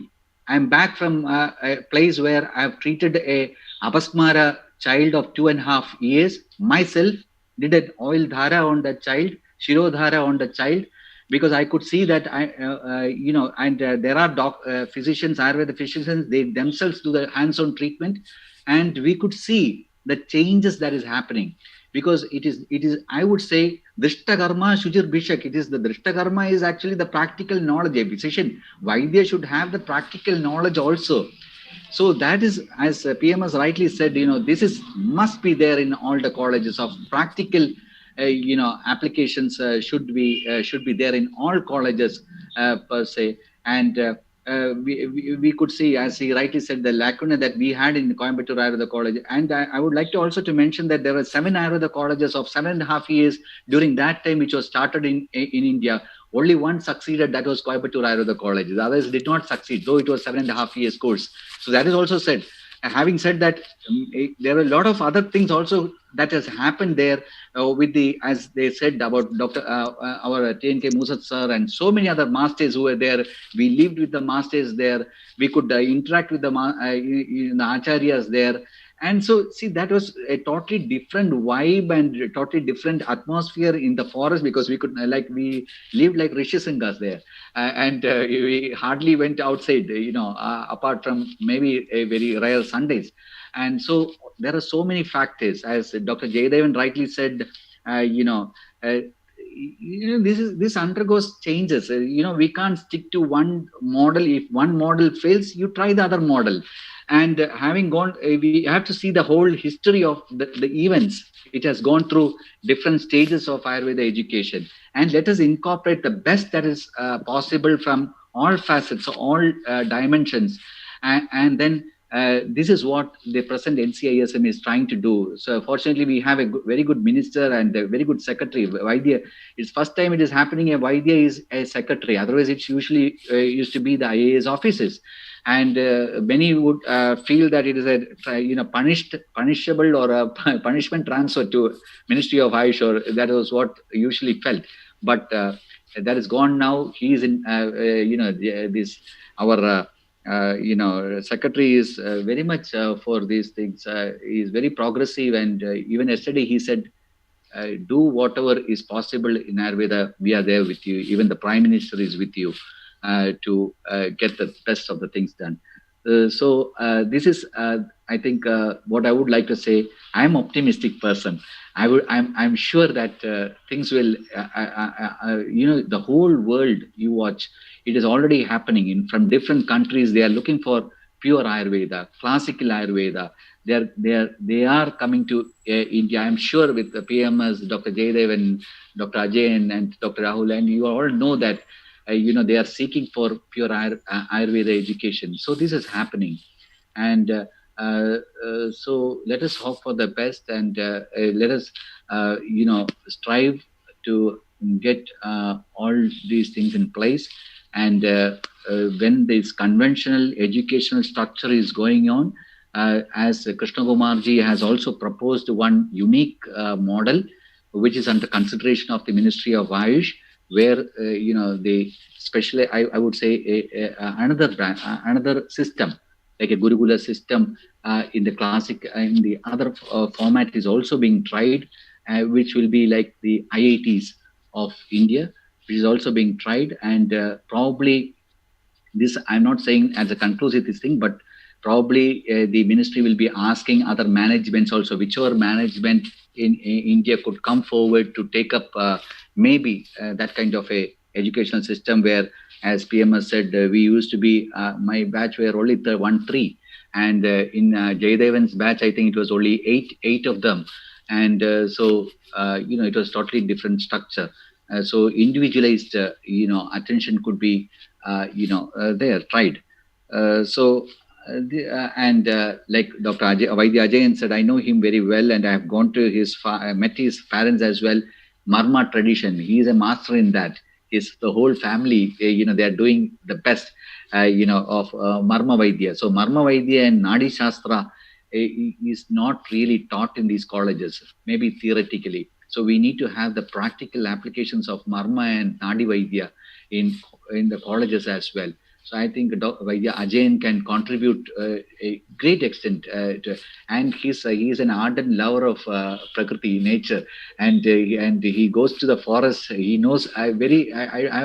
I've seen Devyaguna masters not knowing even simple plants, even Mukuti, so that I think these changes are happening already, and where this compartmentalization will not be in place, it will be a though it has differentiated into different, ashtangas and things like that, but this continuum will be there. In the new MSc and the MSR, what is being proposed, the like we have the ashtangas there, no, from the first chapter, the Ayush Kamiyam to Dinacharya to Ritujacharya to like that.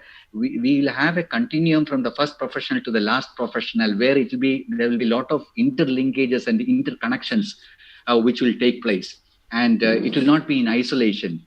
Where the Sanskritam teacher also contributes to a great extent of Ayurveda, and vice versa as well. So these things are happening, and I think I've said enough and more maybe. And any questions or anything whichever is possible, I'll answer. Thank you so much. Namaste. Thank you, sir. Thank you, sir. Indeed, it was such a positive vibe which you have created. Because you talked about the upcoming NCISM bill as well as the proposed NEP 2020. No, not bill. Bill has already been passed. Yes, it's an act. It is an act now. Act, sir.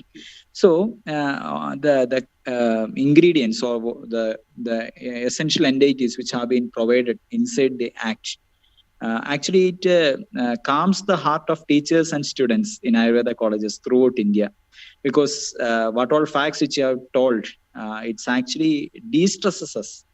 because we all, the teachers, students, everyone in the Ayurvedic academies, in the present scenario, is being just like inside a pressure cooker. So it's very heartening to learn that such phenomenal changes are happening, and even the need for a pre-Ayurveda course is not at all. Why? Because the NEP will bring such a phenomenal change in the primary, secondary education, thereby incorporating the principles of Ayurveda and other Indian sciences inside the formal school curriculum. And before winding up, let me ask the other participants just 1 minute. Why? Because the scenario of pandemic has changed the entire world's approach towards medicine. So wherein a fresh Ayurveda graduate has a lot to contribute. So my question is, in this current juncture, wherein we are in a changed scenario, the eminent panelists, other panelists, Doctor, let me start with Ajayan sir. Sir, you may just contribute a 1 minute take-home message, your take-home message as a concluding note regarding what will be the future of Ayurvedic education if all this proposed NCISM as well as NEP will come true. Sir, please. So, yeah, sir. So it will be a very great future for Ayurveda, and especially those a large community of students can come to Ayurveda and they can study these science. So by these types of approach, as Vinod sir has elaborately discussed, we can breed up a different set of peoples. We can breed up a good teachers, we can breed up good scientists, and same time good practitioners.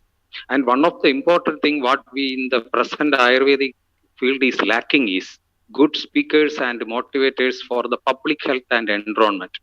These are the two basic things that essentially needed all the world, all over the world. So on that instant, we have to work more to reach the society regarding the essence of Ayurveda, how the Ayurveda is approaching a life and how the life has to be done. That has to be conveyed to the societies regarding the importance of keeping up of the nature and the food and the lifestyle and all the things that only our Ayurveda and Indian culture can provide to the world. So I think like that, if our science of teaching will be changed in the colleges, then it will be a very great future for Ayurveda on the upcoming days. Thank you, sir. Thank you, sir. Jaydevan sir, please. No, I am very optimistic, Rahul. I am very optimistic. Because if things happen, as Dr. Vinod explained, I think we have a very bright future. And also, in these days of pandemic, I think things have changed. And we have already seen that our all the Ayurvedic physicians are working very hard, especially in Kerala. We are working under a very official missionary, and I think this is for the first time that we have got an opportunity to play a role in the public health, because otherwise the public health is always supposed to be it's a monopoly of allopathic system. But this time we have proved that we can really deliver in the public health also. And public health initiatives are there in all over India. And in Kerala, I think we have only one public PHI project that is in our college under the Comorbidity department we are having. We are getting enough funds from the central government, and I think this is a very drastic change what is happening in all over India. That it is this for the first time, this second time of this ministry, India ministry, that we are getting enough funds for public health also. It's a public health initiative. We have a very clear project, a specific project on public health initiative project, where we are giving medicines and awareness classes to the school level under our one Vengara block panchayat. Seven panchayats are adopted. All the primary schools we are giving medicines and awareness classes in a simple way, a small drama or simple teaching materials we have. So lot of things are happening. I am very optimistic, and we have a very bright future, I think. Thank you, Dr. Rahul, for giving this opportunity. Thank you, sir. Thank you, sir. Coming to Vaidya PMS Ravindranath sir. Sir, please add your suggestions also. Yeah. Swasthavrtam is getting a very clear role to play practically. And the nature has given such a big possibility now in the last 1 year, how much we can do in the Swasthavrta. And public health, as everyone said, public health, we have to really enter deeply so that the Swasthasya Swasthirakshanam, Adurasya Vigara Prashamanam, we should not just limit ourselves to the Adura Vrta alone. And this is a very clear message. And as Vinod was explaining the possibilities of Ayurveda or Indian sciences to learn in the beginning of our life itself, this is really going to make a big foundation for the future Ayurveda Vaidyas. And I'm really happy about these changes. And as he also said, I mean, our responsibilities are really increasing in providing the basic things, basic informations in the right place, so that the real reformers are getting the right kind of idea about what Ayurveda can contribute towards educational policy, basically. So I'm really positive about it. I'm very happy about the changes, and let us go forward in these methods. Thank you. Thank you, sir. Sir, there are some questions from the attendees of this session, and one question was quite interesting. Why should we stick to the minimum standards? Every time the policy is formed, we are assessing the minimum standards. Yes, it is needed to maintain some standards, of course. So the person is asking, why not we make some gold standards and we do it like that? Sir, from my part also, I have observed that when the CCM is visiting, they are inspecting the minimum standards, whereas when some other rankings are there, for example, the rankings for this university UGC based ranking performance etc. they are available. They actually assess what are the maximum standards which a college can contribute. Likewise, any ranking system can be evolved for Ayurveda colleges. Sir, any idea like that is there in pipeline? My question is to Vinod Kumar sir. Yeah, that's a good question. It is there in that MSc, that is minimum. That doesn't mean you should have only minimum. Maximum can be any extent. You can have any. The maximum, there is no limit to maximum. At least minimum standards of education, minimum standards require MSR. At least that much it should be there. That is what it means. So at least that much. Maximum, there is no limit. Any college, everything can have any to any extent possible. And of course, there are rankings are there. It is also happening for colleges which will be ranked based on all these things, and like the NAC accreditation. All these things are being worked on, and it is happening. That's what I said. It's a multi-pronged. Through so many sectors and things, which we are reforming the whole Ayurveda educational structure system in particular. So gold standards are there, no doubt about that. So I would like to say, it is minimum standards means at least you should, it is at least that much should be there in each college. That's all it means. It cannot go below that, but it can go to any maximum extent that is there. That is what it means. Hope I have answered. Thank you, sir. I think the conclusion is very fine, that the future of Ayurveda is very shining. It's optimistic. It's going to change. Some phenomenal changes are going to happen in Ayurveda academies.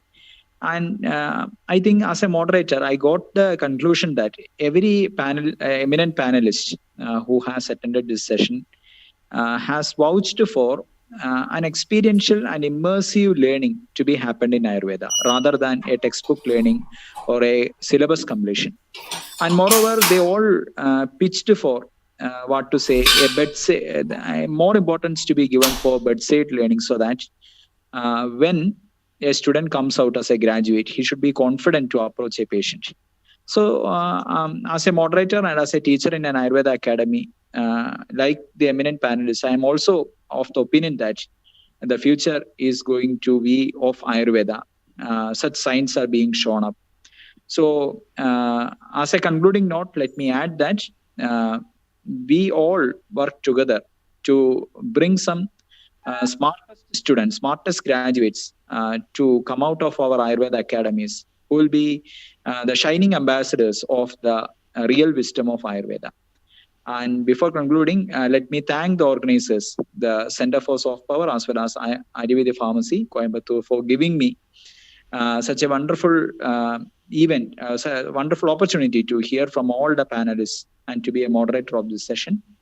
And let me extend my heartfelt pranams to Krishna Kumarji, Krishna Kumar sir, who had worked days and nights, toiled to see a systematic, established, fruitful Ayurvedic education system on the track. And myself handling the charge of this session to Dr. Sujit for having his concluding remarks. And also, thank you everyone for attending this session. Dr. Sujit, please carry on.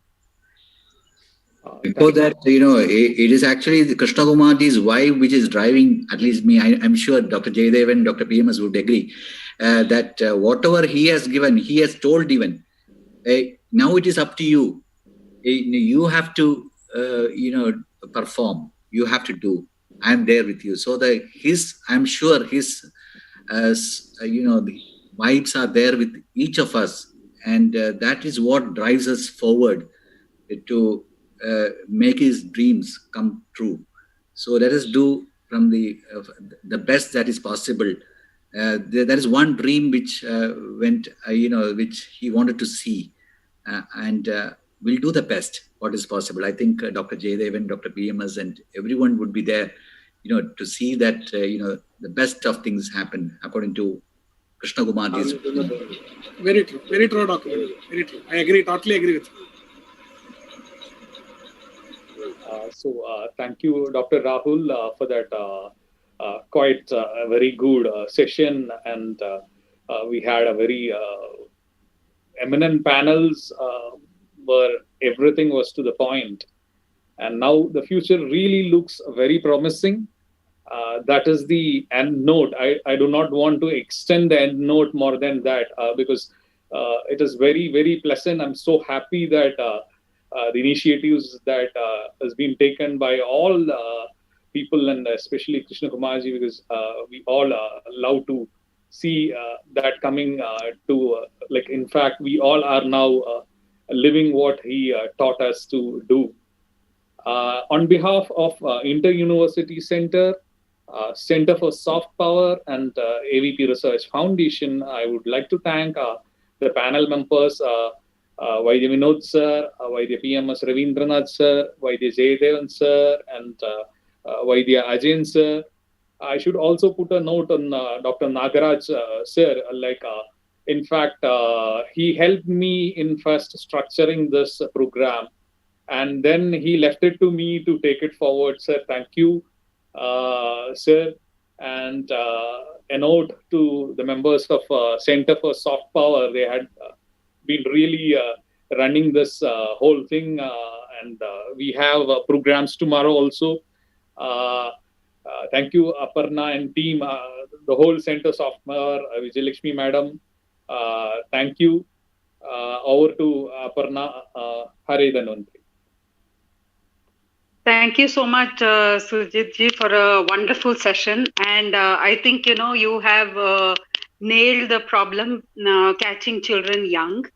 And unfortunately, we do not focus on the very young children. And I think that was a great takeaway from this session, where we can introduce concepts of Ayurveda from a very young age. We try to do it at home, but it would be great if it can be reinforced and made familiar to them from when they enter the school environment. Start using words which have no equivalents in the English language, and even as they go into 11th and 12th, they are cramming words which I don't know how long will be retained in the memory, but if we can introduce things which they can relate to, which they're actually seeing in the world around them, they are handing each child, their handle on their own health, of course, and also grooming a whole new generation of wonderful Vaidyas.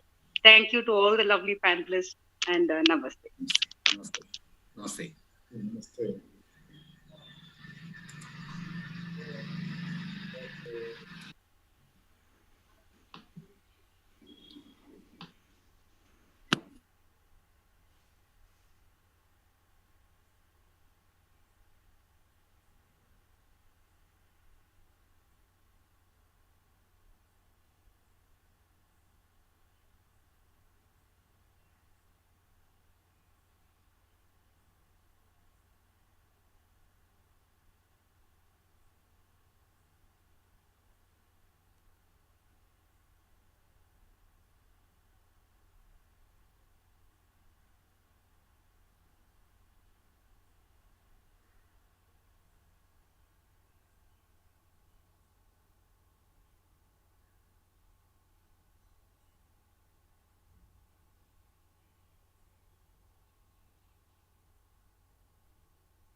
Okay. Indic Academy is Bangalore based.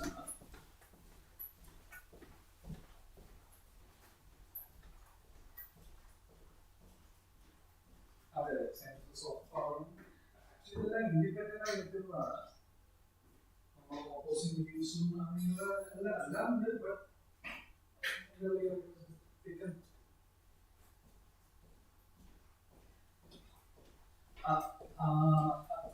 in fact, they came to us telling that Ayurveda program completely Chinyan Vicharichadum Avaranallam staff.